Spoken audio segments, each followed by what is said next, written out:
Hello and welcome to a new episode of the CTO Show with Mehmet. My name is Mehmet, and as you know, in each episode, I discuss different topics about emerging technologies from AI, digital transformation, cybersecurity, and also I sometimes have guests with me who are subject matter experts in one of the domains I usually talk about. And today I'm very pleased to have with me Steven Schrembeck, who's joining me from the United States, from Georgia. Stephen, thank you very much for being on the show today. I would keep it to you to introduce yourself, what you do, and what you are up to. Hey, Mehmet. Thanks for having me on. So, I do three things that are of relevance. One, so I'm the founder of a startup called Impossible Labs. So, it builds AI stuff. It sounds very fancy, but I'm basically a solopreneur plus AI plus contractors. And I really like it that way. Beyond that, I make videos on a channel called Seeking Minima. So, that's what brought us here today. That channel has one purpose, and that is to help people use technology instead of being used by it. And that's sort of my goal. And then the last part is I write stories, science fiction and fantasy. Oh, wow. I love this combination, really. Mhm. Now, I know Stephen also, you do software development as well, right? That's right. Yeah, I didn't mention the one thing that like pays the bills, right? So I guess AI does pay the bills. Um, but yeah, so I've been a software developer for 12 years, something like that. Big corporate software developer. I made the rounds. I worked at Amazon for a while.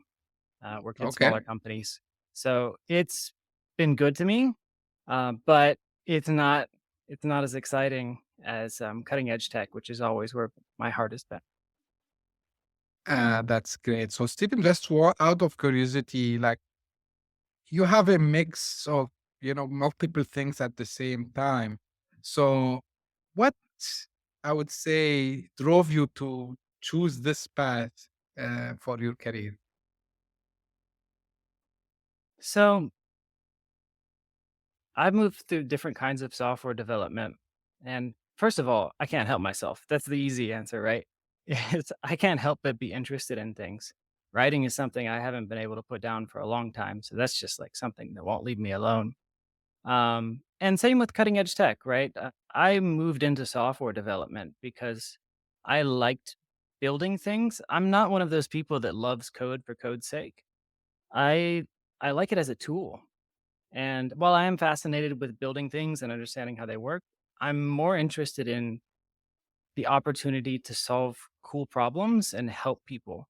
And software was just the easiest way to do that because, as you know, it's easy to set up, tear down. Like there's no sandbox like software. So I think that's really what drew me in. And then AI is just honestly, it felt like modern day magic. I started building models in 2016 when deep learning was having a first or second renaissance, depending on how you look at it. And I knew that this was computer magic and I wanted to know how to do it. So that's what drew me into AI. That's very, very cool, I would say. Now, I know this is the hot topic. It's on everyone's mind, right? So it's AI. Um, how do you perceive it from not only a developer perspective, a solopreneur perspective? How do you look to AI? Do you see it as, the technology that will, make really people's life easy?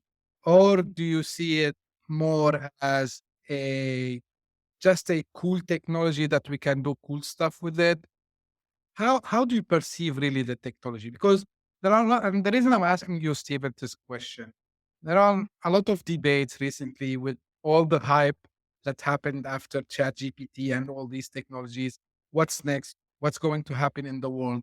So, from a developer perspective, a solopreneur perspective, what you can tell us about this? So a lot of the time, the hype isn't real. So I also, I'm very interested in Web3, mostly again for like coordination technologies. I'm terrible at I'm terrible at writing the hype wave. I'm always interested in the tech and the values. So for AI, this time the hype is kind of real. And it was last time too. If you'll recall, I don't know, what, 4 or 5 years ago, the last time deep learning really took off, it was for vision networks. And this is really where the killer use case was. And the hype was real, it just wasn't evenly distributed. Now, as you know, diffusion networks for generative AI and large language models are the latest hotness, and the hype really is real again. Um, I think the reason that we might not see another AI winter between here and AI really doing very impactful things to society is because we have a lot of Lego blocks that we built up. If you followed AI development for the past decade or so, it keeps increasing. But what has happened is that everyone was increasing in their own silos. So, natural language processing was getting better. Um, Time series analysis was getting better. Just transformer networks, all the vision networks, all of these things were improving. Diffusion, autoencoders, all these things were improving separately. And what happened is people from one domain connected a piece to another domain. So in this case, it was reinforcement learning plus natural language processing. And plus, and that was basically you connect two pieces from two verticals that have been advancing for a long time, and the result was exponential increase. It could do things. The difference was we have generative networks, we've had GANs for a long time, but they're sort of obtuse and really hard to train. The difference is we needed an interface that understood what we meant.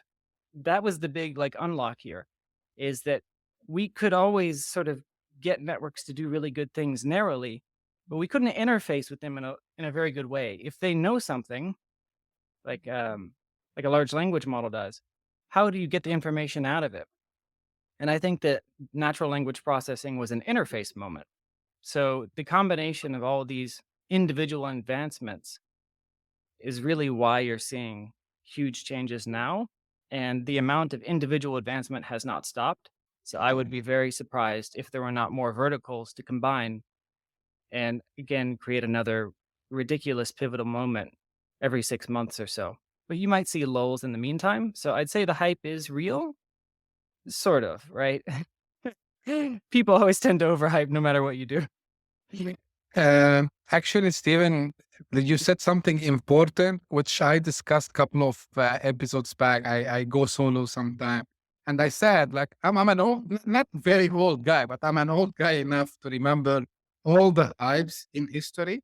And I don't remember a moment, similar to what we are seeing today. Because I was like maybe 10, 11 years old when the first time I heard about the internet. I was 14 years old when I tried the internet. And then, later on the smartphone, the web 2.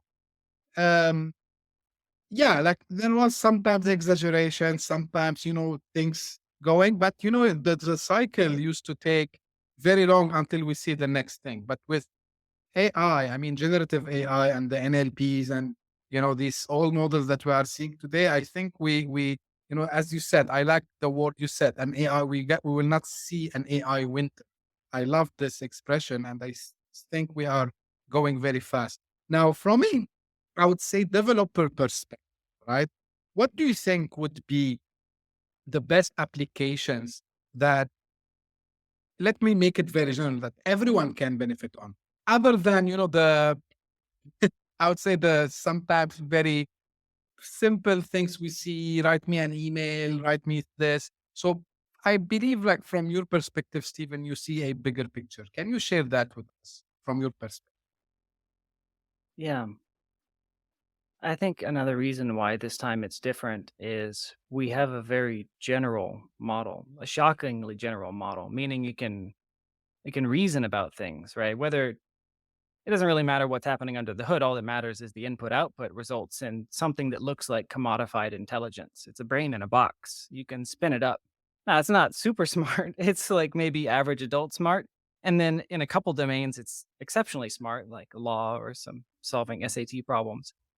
But what matters is that you have common sense reasoning in a box. That's the kind of thing that honestly I expected to take a lot longer, and I think a lot of people did. I did not see this one coming next.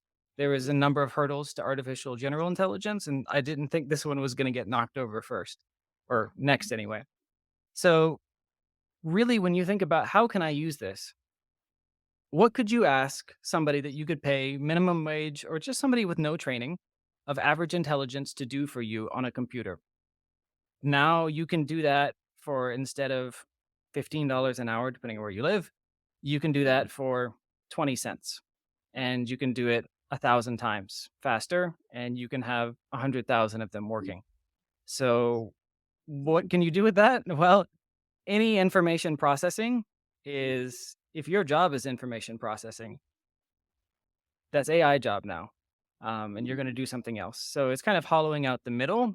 It's hollowing out people who work on, if your job is to turn one piece of information into another piece of information, if there is a broad skill set and data set for what you do, you're going to be replaced pretty quickly, um, depending on the economic output of what it's worth to replace you.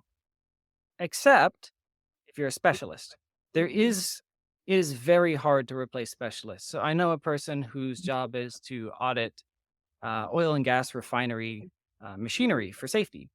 And even though his job is basically to analyze data and spit out, okay, safe, not safe, do maintenance, don't do maintenance, replace, he's not going to be replaced for a very long time because it's such a specialized knowledge set that he's fine. So if your job is pretty generic junior coder with no specialization or pretty generic junior designer who just does websites, you should consider using other things. Now, I think your question was to ask, how can people use this? That was sort of like the negative side, Yeah. which gets a lot of attention. But the positive side is true too. This is commodified intelligence in a box. If there's enough data, you can generate it. But that's the very general thing. I can tell you that what I'm using it for is to really take control of my sort of to fight back against the attention economy, I guess is the right way of putting it. So just for instance, yesterday, actually this morning and last night, I wrote a tool that uses OpenAI's Whisper to transcribe podcasts. So it takes from audio to text, here's your transcript, including speaker attribution, so who's talking. And then it takes that, pumps it into ChatGPT 4 through the API.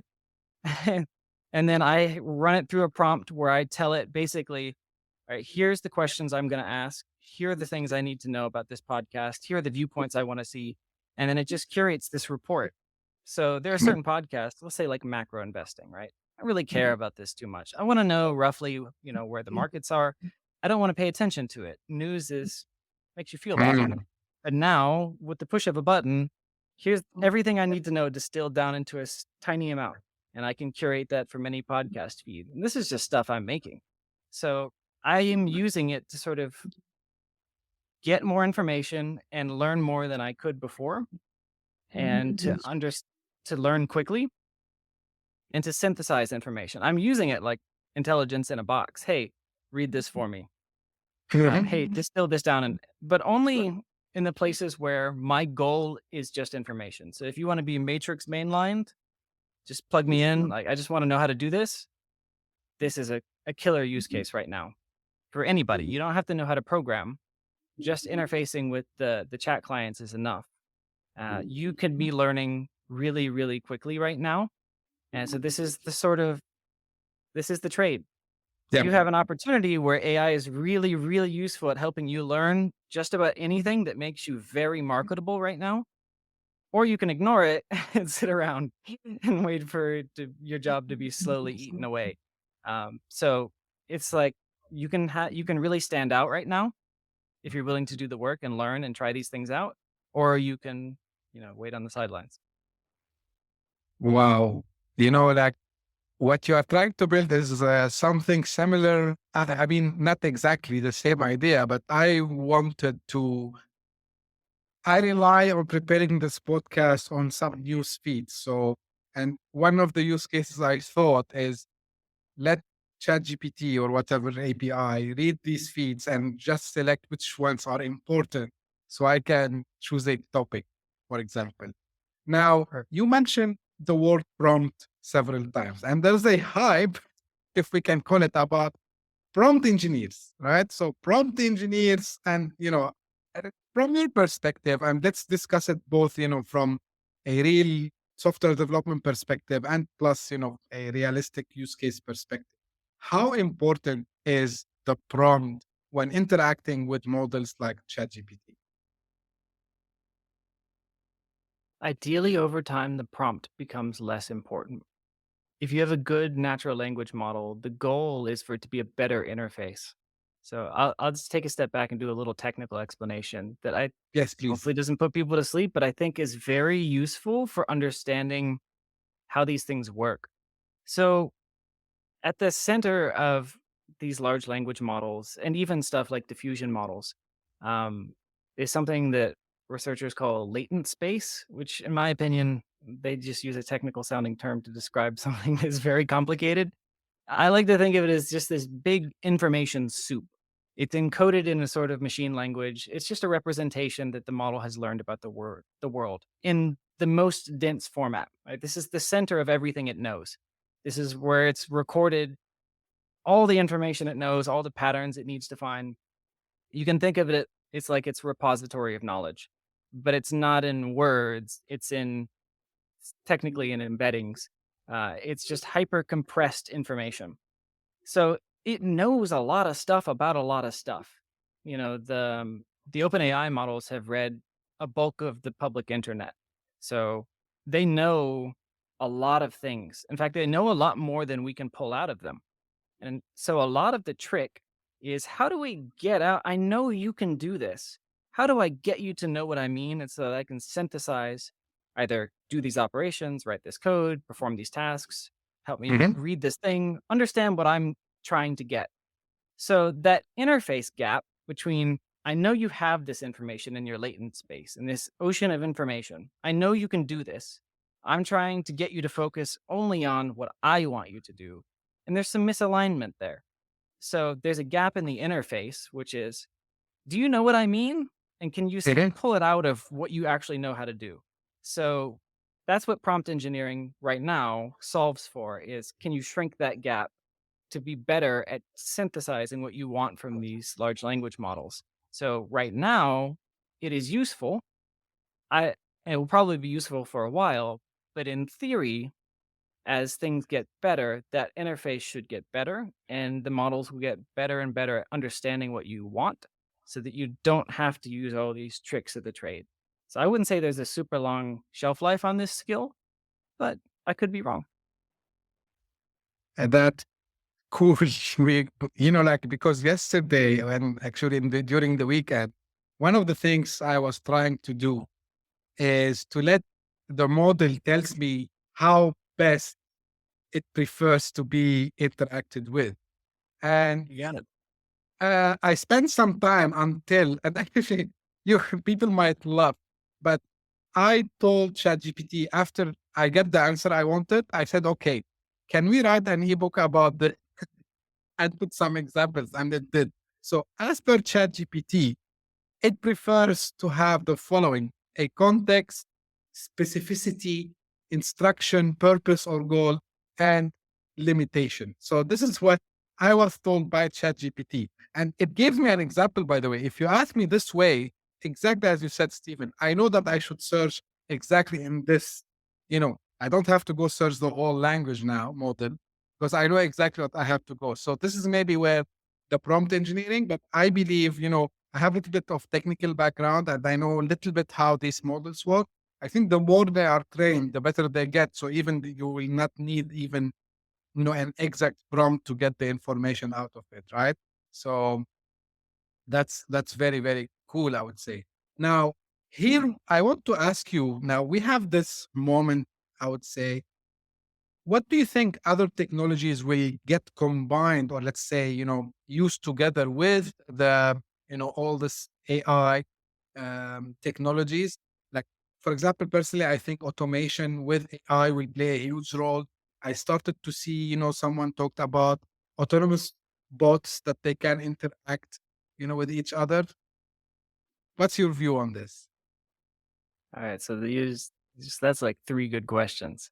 Um, so I think that there's a lot of it will be combined with everything.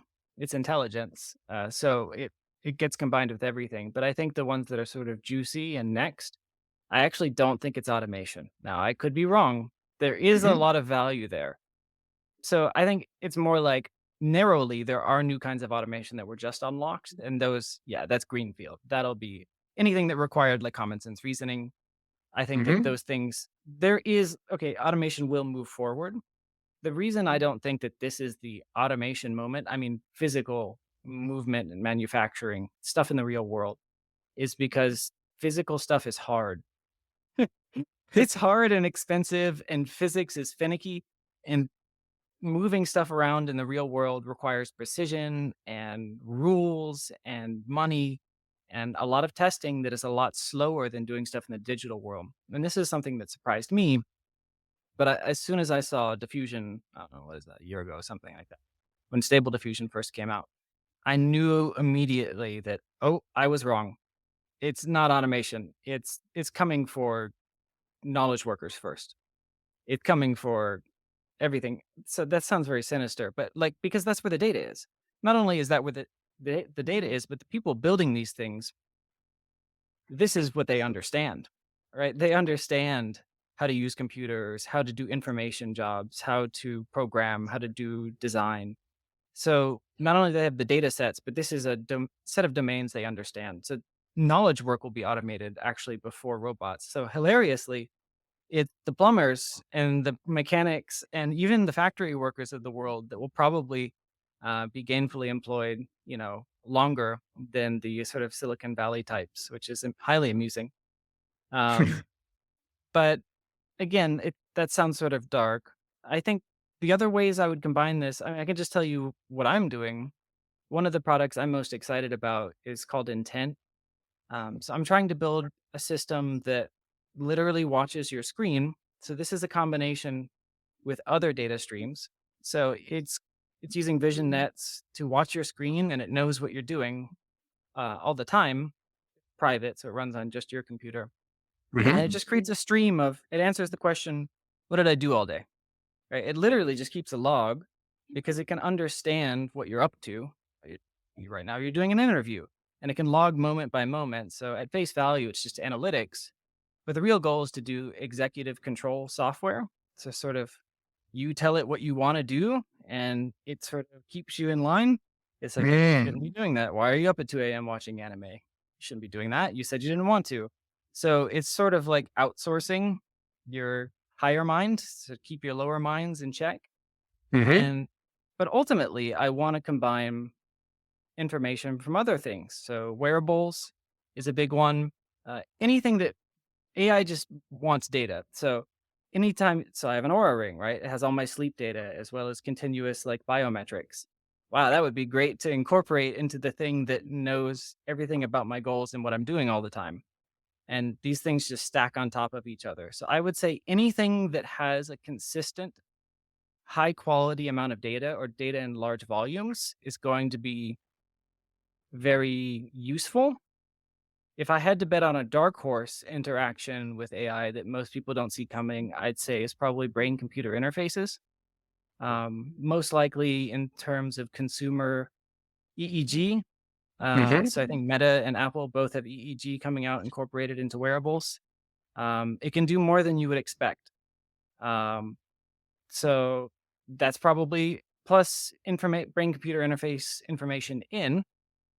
You can do that through sensory augmentation. We'll go into it. But turns out the brain is pretty good at getting information into it if you train it. Um, that one is also pretty interesting. So I think people are going to start to chafe at how slow information goes out and into their brains. And they're going to be interested in more or less hooking up to these systems all the time. And these are the tools that enable that. You may have asked another question, but those are the answers I got for you. No, no, that's completely fine, and it made sense because anything which is, as you said, generating data. Actually, these language models lives on data, right? So they need to suck data to give us back what we want. And I think maybe something related to if we think consumer perspective, sensors, anything that comes from cameras and this side in industrial vertical, I can think also about sensors and this kind of thing. So yeah. Now, a question that came to my mind just out of curiosity, honestly. Like, of course, I'm too much into the, uh, you know, anything similar to OpenAI, and there are a couple of others. But when it comes to, something like stable diffusion, like mind journey, like DALI 2, I want to understand personally. So consider me a guy that he's not from a technical background now. So for me, what I see is that these are algorithms, or whatever you want to call them, to generate for you medias, right? So whether it's a photos or, you know kind of paintings, but what are really the real uses or real world use cases that we can get out of these, like stable diffusion or mind journey? I think people would probably be shocked about what is currently in development. It takes a long time to build production systems for really. You get this Cambrian explosion of like people eat up the easy use cases first. Just slap a Mhm. user interface on ChatGPT or Stable Diffusion. Cool, there you go. Now you can edit photos. That's great. Cool. You can make people disappear in photos. All right. Now what? You can generate art. Who cares? Um, but you should really consider this more like. By the way, there are other really good generative networks. Transformer Mhm. networks are competing against diffusion now, and I think it's only a matter of time until they end up working together. They have different strengths. So generative information is really it's not slowing down either. I think you should look at this not as generating media, although it does do that, and that will have a profound impact, uh, particularly in terms of needing identity solutions and probably the death of the public anonymous internet in a way. But that's okay. It will bring other good things too. But it's more like generative information. So here's an example that I like to give. You should think of these things as being really good at generating things to about 80 or 90% fidelity. They're not so good at generating it to 100%. So let's say I don't know, you're an aircraft designer at Boeing or you design cars. Your job is gonna look more like sitting back, crossing your arms, and saying, "Okay, I want something that is sleek, powerful, uses this last year's model. Show me 40 different combinations." Whoop, here they are. That one. Okay. Now, given this one, make 4 different variations of this, run it through the stream or the tests for wind resistance and all this stuff. Great. I'll come back after lunch. Okay, here it Mhm. is. Here's your model. That would have taken you how long with clay models or even just like going in with computer models? Just Wow. unbelievable. The amount of testing an idea, I the cost of testing out ideas is going to 0. And that's gonna have a very big impact on innovation, which is not really well captured right now or understood. When it costs you 100 or 1,000 or even $10 to do something, and it takes you 10 hours, 20 hours to test it, you don't test that many things. You have to go with, by necessity, the things that look like they're gonna have ROI. But when the cost of testing 1,000 things is basically 0, and you can test 1,000 things in a minute, things change dramatically. You can explore horizontally a lot more than you could before. You can test out really dumb ideas, and sometimes those dumb ideas turn out to be really interesting, useful ideas. And that's going to happen everywhere. So it's not just generating media, it's generating information of any kind. But it will be the reason we see media is because we have a public open internet and everyone dumps all their data online. So guess what they trained on is the stuff that there was a lot of data for, but there is data for other stuff. It's a little harder to get and it's a little less lucrative upfront and a little harder to build, but it's coming. So, any information fundamentally, whether it's science experiments, generating novel drug compounds, all of this stuff is just information, genetics. So, if you want to test something out to just 80 or 90% fidelity really, really, really fast, and then that last 10, 20% is still done with humans and maybe regular computers, that's a big change. It's a couple orders of magnitude, I think, in terms of like speed of innovation. So that's a huge use case for the generative networks. That's like it's like very enlightening, I would say, thinking about doing simulations using these technologies because they can generate different, let's say, prototype for you. But there are some people that they are arguing that um, we might be too much depending on the existing knowledge that already these models they have. So we will be lazy to generate new content for the language models to use. What do you think about that? I think, how much does it cost to get the best aircraft modeler or the best car modeler to do something? A lot of money. How much does it cost to get 80 to 90% of the best? Still probably quite a bit. So the difference is, okay, yes, if even if we, let's say, I'll buy that argument, and we can only get to even 80% of the average of any skill, given it has enough training data, who cares, right? All it's doing is repeating existing patterns. Well, what matters is that I don't have to learn a skill. I can have 0% car modeling knowledge, and now I can model a car. That's a very big deal. Just in the practical perspective, like for my stories, right? I can do the cover art. I can't do cover art. Before this, I spent $250 or $500 for like incredible concept art. And it took weeks of back and forth. And it was a huge pain. And half the time it doesn't end up looking right. Now I can just, I don't know, I'll just throw stuff at the wall. I'll just do it for 4 hours and I've generated a couple hundred pictures. And it cost me basically nothing. You can imagine that for any field. Like, you don't have to learn a skill to do it at 80% capacity of average, like the average professional. That's a very big deal. And so you don't even have to advance state of the art in order for it to matter significantly. It's about democratization of skill set. Well, that's another point of view I would say, which is also valid. Stephen, can you tell me, because I know you write sci-fi also as well, right? So can you tell us a little bit more about this side?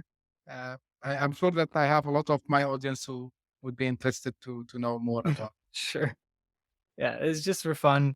Um, but I do occasionally try to write. Sometimes there's a combination of these. So it's sci-fi and fantasy. So the fantasy is mostly for fun. I always try to have a lesson. Um, so I've written a story recently called Reverie. That is a story about, I think that humanity doesn't have a lot of great things to run towards, like collective goals. I think we have a lot of things we're trying to avoid, but that's not super motivating. Who gets up every day saying, "Oh, hope I'm not in pain today." That's not super motivating. Um, so I tried to come up with, here's where I think we should try to go as a species.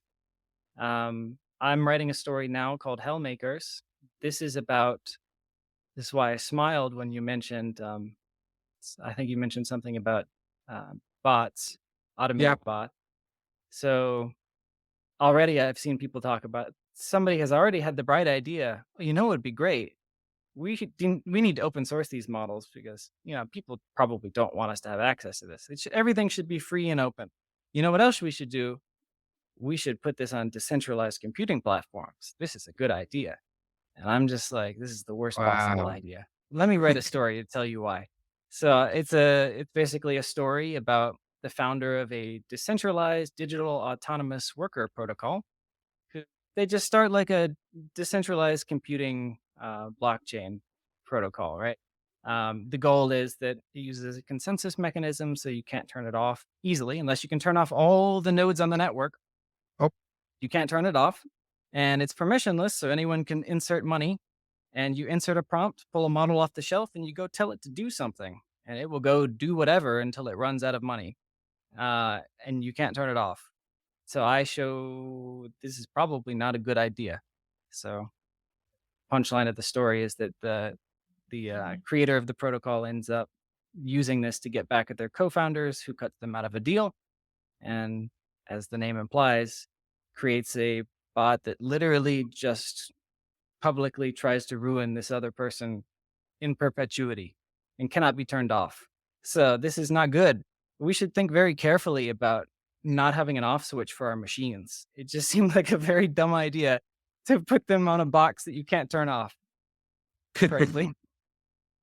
the question that I ask now, it became a traditional question for me. Like, um, Do you think that AI is allowing all of us, humanity, to reach singularity?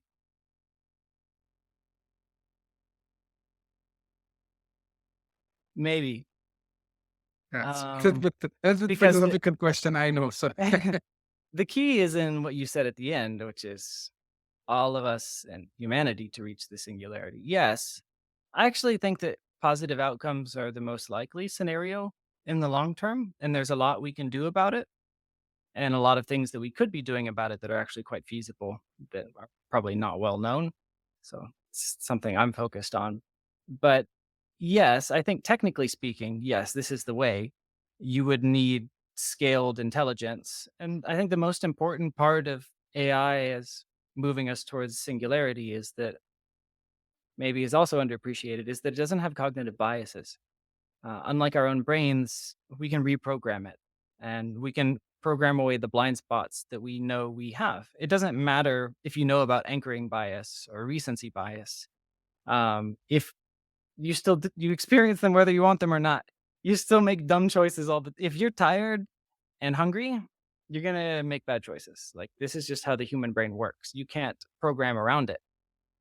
But that's not the same for our machines, which means that we should be able to program them to our ideals. And as long as we can keep advancing them, I don't see why, you can't have wonderful, incredible outcomes from that. So, in short, yes, but I think it's neutral. It depends on what we do. that's fair enough, I would say. Before I will, keep it for you to do a final conclusion, not related to AI, related because you are a solopreneur, right? So how do you see it? Like, what's your experience being a solopreneur? Because again, this is the second common question I'm asking to my guests if they are solopreneurs. Like, why you opted to be a solopreneur? Like, why you're not part of? I know that you work for some companies before, and I did, by the way, as well. I'm a solopreneur. I'm off now. So Mhm. tell me your experience as a solopreneur and why we are seeing more solopreneurs in the field. So I answer the last one first because that's fairly simple. I think we're seeing more people are more isolated in general, but I think we're Mhm. also more empowered by technology in general. Like I mentioned, like I can do a lot of things I don't know how to do thanks to advances in AI and other software, right? Yeah. Um, I don't know how to compute compound interest. I mean, I could do it by hand if you gave me the formula and a lot of time, but a spreadsheet can do it. Mhm. So I'm enabled to do a lot by myself, and because I'm working in software and AI, which is like software for software, it's I have a lot of leverage. So I am enabled to do it. But also at the same time, it's often easier just to pay contractors, and I find that there is a sort of cultural zeitgeist movement towards people who want their own autonomy, and they want to interface with other people, and they don't Mhm. want to be an employee. So I found it very easy to just, "Hey, what's your rate? Like, let's figure out a deal, let's figure out a partnership." And that has been the easier way to go. So that's the answer to the second part. So the first part, my experience as a solopreneur, I think that the challenge, especially with AI, right? So selling software development is fairly straightforward because people understand Mhm. how to value it. The biggest challenge of getting paid to build stuff with AI is how to help people understand the opportunities that they have and how to help them value it. It's there's a lot of work that has to be done. You don't have to do a lot of work to tell people about regular software systems. They already know how to reason about it. There's a lot of competitors. They know what to compare it to. It's very simple. But for AI, there's a long conversation of education. Okay, here's what is possible. Okay, now I need to fully understand your business so that I can analyze, okay, where's the opportunity? And then from there, I have to help you understand what the value is so that we can justify the cost, which is higher than regular software. There's a lot of steps. So Yeah. it's a very high trust thing. Also, I noticed that most businesses, so again, this is just money from consulting, not building my own products. Most businesses would benefit they're not even fully utilizing software. They're not, definitely not even fully using non-software solutions. And so AI is often like, why would you bring this really complex solution in? Because it's sexy, it's got buzzwords. But I've found so far, for the most part, price optimization, retention prediction, collaborative filtering, just even just regression, like logistic regression, just statistical models. These are often like 80/20. So most people don't need the big guns. That is the cool stuff for sure. I'd say generative AI, or the large language models, changes things a little bit, but by and large, you don't need AI for most solutions. So a lot of the challenge is finding the people who really do have a slam dunk use case and building the trust, telling the story. So yeah, that's what it's like, is that there's a lot of legwork. That's sort of the AI side. Yeah, that's fair enough, I would say. And I have to agree with a lot of the points that you mentioned, Stephen. Stephen, any final thing you maybe something I didn't ask you you want to say or share before we close? Um, well, my producer and social media growth manager would probably hit me over the head if I didn't say go to the YouTube channel, Yes, Seeking please. Minima. Yes. um, but so I mean, do that if you want to hear more words like this. Actually, But I wanted to ask where people can find more about you. Like this uh, would, yeah. So, I'll get better at this, guys. But so what I wanted to say is, uh, I want to. The whole purpose of Seeking Minima in general is this is not a for-profit thing. Like I can just build software. Like there's no point recording videos or talking to people like you for a living. That's not what I want to do. I am trying to help people use technology and to create better outcomes for everybody. And I think that we are at a fairly pivotal moment. And I see a lot of, despite some of the s- pessimistic takes so far, that's not really how I look at the world.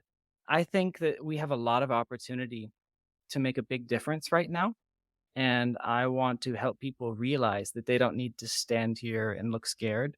There's a lot we can do in terms of AI alignment, wealth inequality. We have a lot of tools at our disposal, and we're at the really sweet spot where there's most of this stuff is greenfield. It's brand new. We have a lot mhm. of opportunity to use it well, to put common sense rules in place, and to really set it up to work for us instead of against us, or for a select few people. Few people, and I think that, yeah, I'm gonna continue exploring those things. I have a lot of concrete ideas, but also I just like to synthesize other people's ideas.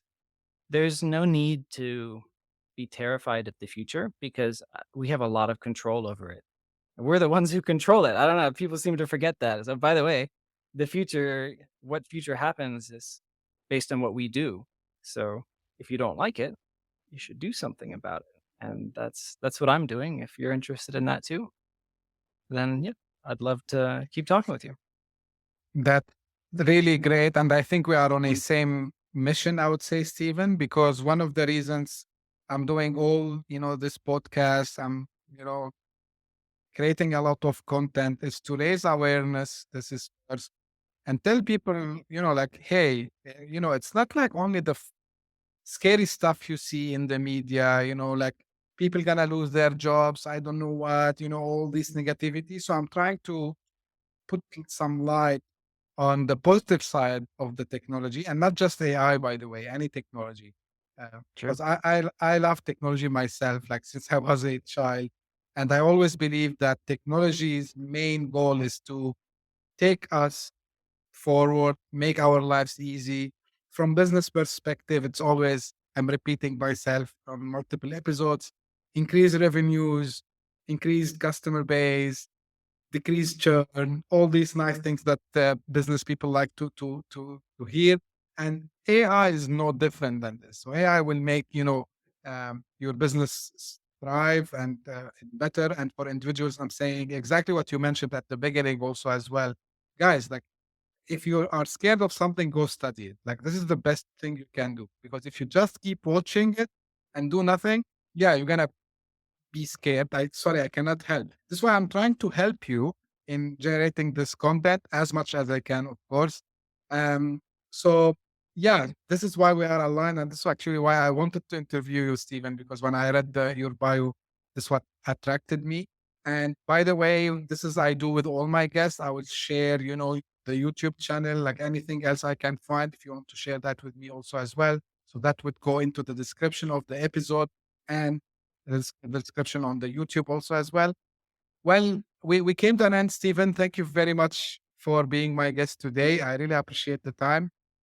My And pleasure. for, thank you very much. And for my audience, whether you are watching this on YouTube or you are listening using your favorite podcasting platform, don't forget to subscribe. And as usual, I'm telling you guys, I would love to hear your feedback about this episode or about the show in general. If you are interested to be a guest like Steven today, like don't be shy. Please come up with the idea that you want to discuss, and I will be more than happy to have you as guest with me. And as usual, until we meet next time, thank you very much, and we'll see you soon.